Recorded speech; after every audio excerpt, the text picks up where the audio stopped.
Então, sempre eu tenho falado isso, que nós estamos aprendendo um com o outro. No reino de Deus não há um mestre, mas sim o mestre é Jesus, e nós somos aprendizes. E a nossa disciplina que nós vamos estar estudando juntos é ética cristã. É uma disciplina que é muito empolgante, é algo que eu creio que quanto mais nós nos aprofundarmos nela e na palavra de Deus, nós vamos ser instrumentos para a edificação da igreja do Senhor. Amém, queridos? Que Deus nos abençoe. Eu gostaria de abrir essa disciplina lendo o nosso livro mais importante, a nossa regra de fé e prática. E se você puder abrir, já marcar esse texto. Você pode falar, professora, eu já li algumas vezes, mas leia agora com cuidado. Evangelho segundo Mateus, capítulo 7, verso 1 ao 12. Nós vamos estar lendo. A palavra de Deus fala: não julgueis para que não sejais julgados, porque com o juízo com que julgardes, sereis julgados, e com a medida que medirdes, vos sereis medidos. Ou como dirás a teu irmão, dirás a teu irmão, deixa-me tirar o cisco do teu olho, e eis uma viga no teu próprio olho? Hipócrita, tira primeiro a trave do teu olho, e então verás com clareza para tirar o cisco do olho do teu irmão. Não deis o que é santo aos cães, nem lanceis aos porcos as vossas pérolas, para que não suceda que as pisem com seus pés, e voltando-se novamente vos despedace. Pedi, dar-se-vos-á, buscai, encontrareis, batei, abrir-se-vos-á. Porque aquele que pede, recebe, e o que busca, encontra, e ao que bate, abrir-se-lhe-á. Ou qual dentre vós é o homem que seu filho de pedir pão lhe dará uma pedra? Ou se pedir peixe lhe dará uma serpente? Então, se vós, sendo maus, sabeis dar boas dádivas aos vossos filhos, quanto mais vosso Pai, que está nos céus, dará coisas boas que lhe pedirem. Portanto, todas as coisas que vos quereis que vos façam os homens, fazei-o também a eles, pois esta é a lei e os profetas. Amém, querido? Se eu fosse falar qual era a perícope deste texto, ou seja, um texto resumo que expressa toda a verdade contida nele, eu falaria o versículo 12. E o versículo 12 é conhecido dentro da ética cristã como a regra de ouro de todo o comportamento cristão, a regra de ouro de todos os ensinamentos de Jesus. O 12, 7:12, por isso que eu falei, marque e não esqueça. Portanto, todas as coisas que vos quereis que vos façam os homens, fazei também a eles, pois esta é a lei dos profetas.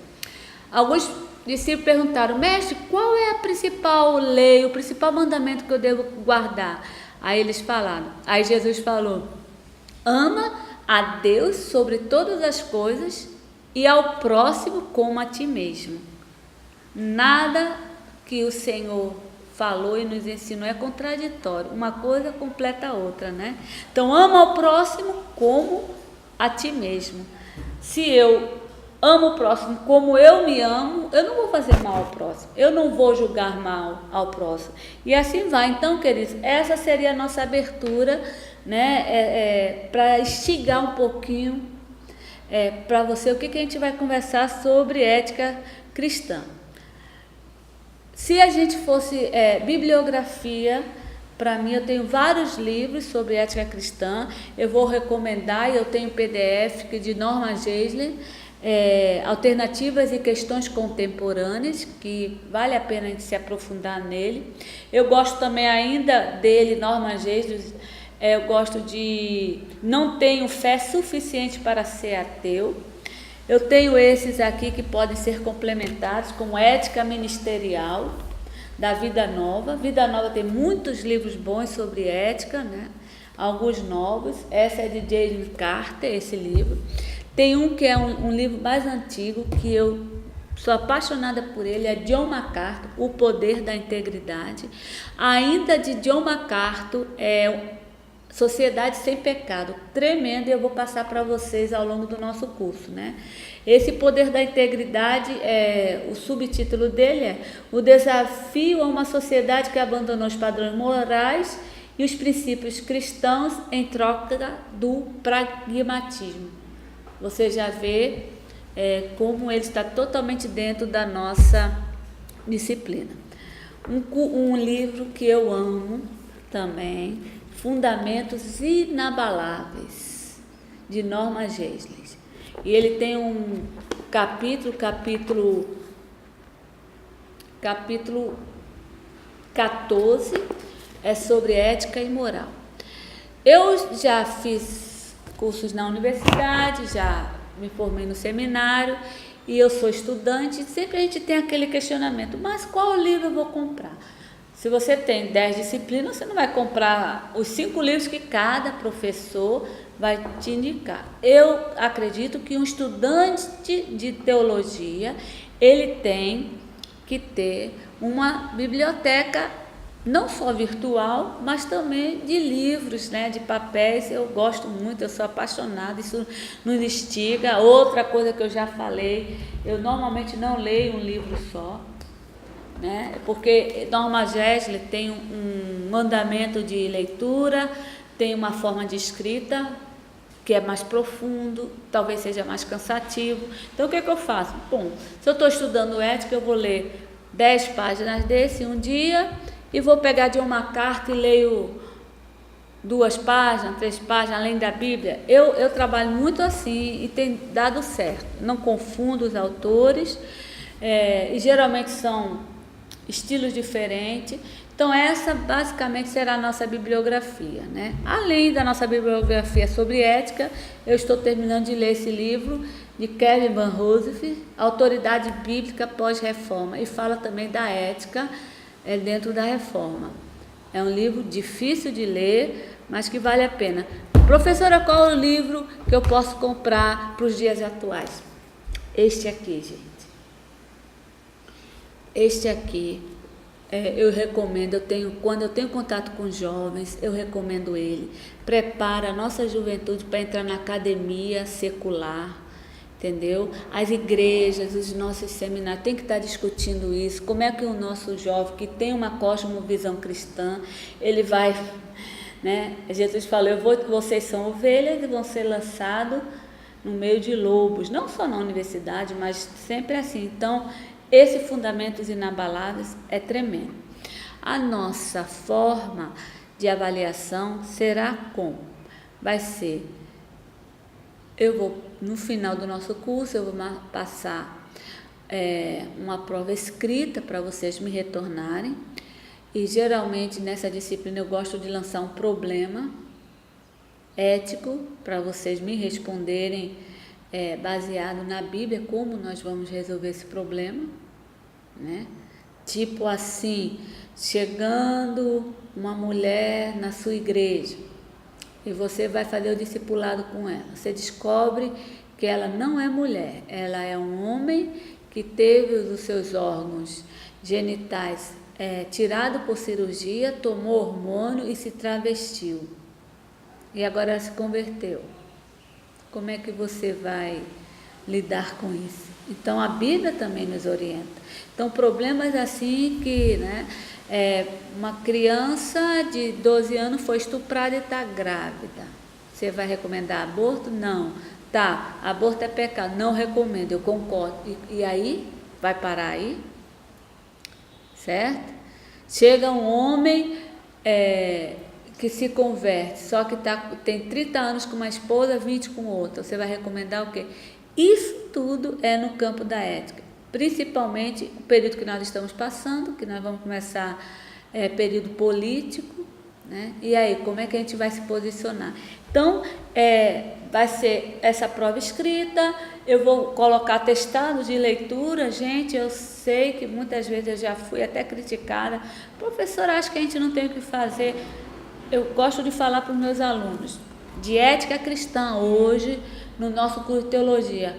O período que você vai estudar mais ética cristã é agora, neste ano. Agora, se você se interessar, não, eu vou fazer uma pós-graduação, aí eu creio que você vai comprar livro, mas não tem outro período, entendeu, queridos? Porque eu sei que a vida de vocês também é um corre como a minha. Então, é se concentrar, respirar fundo, listar prioridades. Eu espero que a nossa disciplina ética cristã esteja também neste período como prioridade também na sua vida. Por quê? A palavra de Deus fala que nós não devemos nos conformar com este século, mas transformar com a renovação da vossa mente.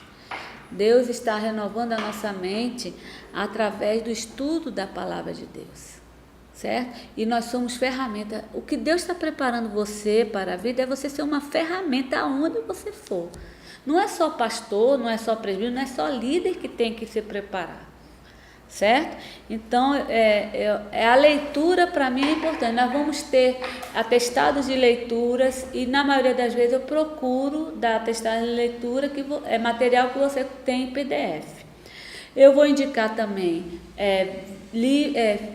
fora livros, eu vou indicar também alguns filmes que eu acho muito interessante nós assistirmos, certo? E a palavra de Deus, tá bom, querido? Seria essa nossa bibliografia, nossa metodologia, atestado de leitura, resenha de 2 filmes e essa prova escrita. Nós teremos 4 aulas. Essa primeira aula nós vamos tentar delimitar, deixar um pouco claro o que eu entendo de ética, e depois de ética cristã, são 2 coisas diferentes, certo? E na segunda aula a gente vai falar sobre a ética no Antigo Testamento e a ética no Novo Testamento. Terceira aula, eu gostaria de conversar um pouco com vocês, principalmente sobre bioética cristã, a questão do aborto, da homossexualidade, da eutanásia, da distanásia, e nós vamos conversar um pouco sobre isso. Eu vou dar alguns livros para a gente dar uma lida. Na quarta aula nós vamos estudar assuntos contemporâneos sobre ética cristã, tá bom, querido? Então eu espero que você se dedique a isso. Nós lemos uma parte do Sermão da Montanha, são discursos proferidos por Jesus, e tem muitos livros. Tem o Sermão da Montanha de John Stott, tem o Sermão da Montanha de Tim Keller, tem muitos livros que abordam o Sermão da Montanha. Por que Sermão da Montanha nessa disciplina? Porque vai ser o nosso alicerce. Não há texto mais ético no cristianismo do que os discursos de Jesus, tá bom? Então, isso seria a apresentação da nossa disciplina. Todos têm o meu WhatsApp, Facebook, e-mail. Eu espero estar ajudando a vocês pelo pouco que eu sei, mas facilitando a edificação da sua vida para você ser um instrumento da palavra de Deus. Só um testemunho rápido e depois a gente entra na nossa disciplina. Como Deus quer te preparar. Eu tenho amizade, eu tenho uma amiga minha, ela é vereadora da Câmara dos Vereadores. Não me meto em política, não tenho partido, mas tem acontecido algo muito interessante. Como ela sabe que eu sou pastora, eu mais de 20 anos sendo professora de biologia, eu fiz pós-graduação em ambiente e liderança transformadora. Então, isso que Deus me concedeu, essa fome da palavra de Deus e dos livros, eu vejo assim que não é nada meu, é Deus querendo sempre me usar como instrumento. Nós somos instrumentos, a missão é do Senhor, a missão é dele, e nós somos cooperadores, a missão não é minha nem sua. Então, por que eu falei dessa Câmara dos Vereadores? Porque constantemente quando ela fala, pastora, vamos ter uma audiência sobre violência contra a mulher, a senhora pode chegar? Uma audiência sobre o suicídio entre os jovens, uma audiência sobre pedofilia, uma audiência sobre políticas públicas relacionadas à saúde. Então eu vejo assim, como Deus usou como Deus usou toda a minha formação, meu preparo para hoje eu exercer isso, né? E sempre quando eu vou, lógico que eu vou falar o que eu acredito da palavra de Deus, com um pouquinho mais de base, de que alguns outros pastores que não estudaram na academia biologia, mas eu posso falar de evolução, de criacionismo, porque eu tenho estudado de aborto, falar com mais propriedade. Então é isso que eu falo que Deus quer te usar. A ética cristã tem tudo a ver com isso, porque eu acredito na teologia prática.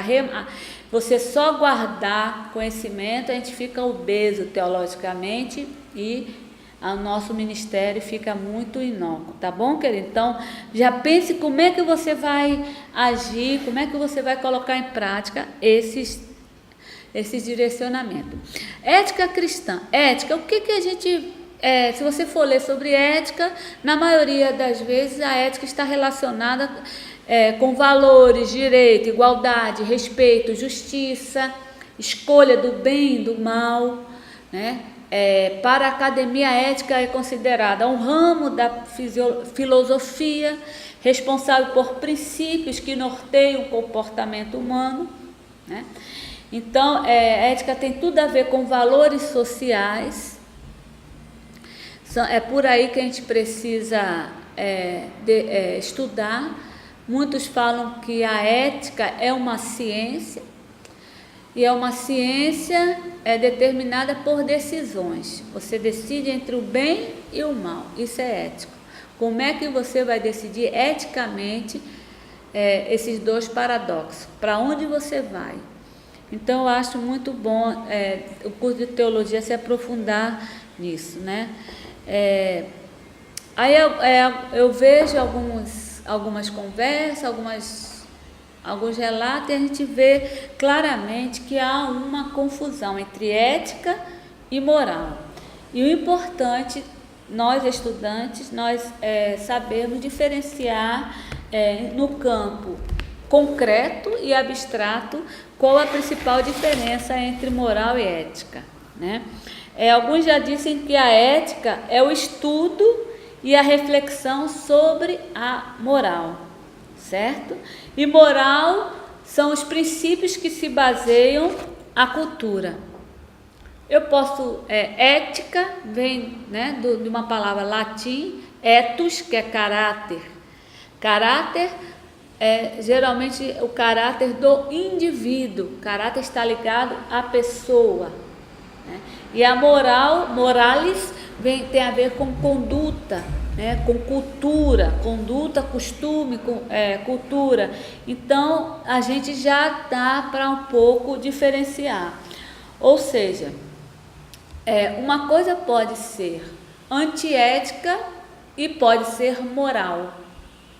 Se eu perguntar a você que tem uma cosmovisão cristã brasileira, né, ou africana, perguntar a você, querido, você considera moral um homem ter 5 mulheres? Quem tem essa cosmovisão cristã vai dizer que é imoral, né? Mas você vai chegar a países islâmicos que eles vão dizer isso é moral, isso é do costume, da cultura. Então, a gente não pode, olha só, a gente não pode ir contra isso, é moral lá. Mas mesmo lá, em relação à ética, se eu tenho a cosmovisão cristã, eu digo que é antiético. Então, uma coisa, nenhum país pode ser moral, mas à luz da palavra de Deus, ser antiético. Deu para diferenciar do pleonasmo, deu para diferenciar a ética e a moral? Concluindo só essa nossa aula, eu posso dizer que a ética, ela é universal. O que é ético no Brasil é ético no Japão, na África, em qualquer lugar. Ela é permanente. Aí eu posso entrar um pouco na ética cristã. O que é pecado ontem vai ser pecado hoje e é pecado amanhã, sempre. A ética é permanente, os valores são os mesmos, a ética é sustentada pela crença e pela vida do próprio indivíduo. Moral já é cultural, já é temporal, já é regras da sociedade, né? Já tem a ver com padrões externos, certo?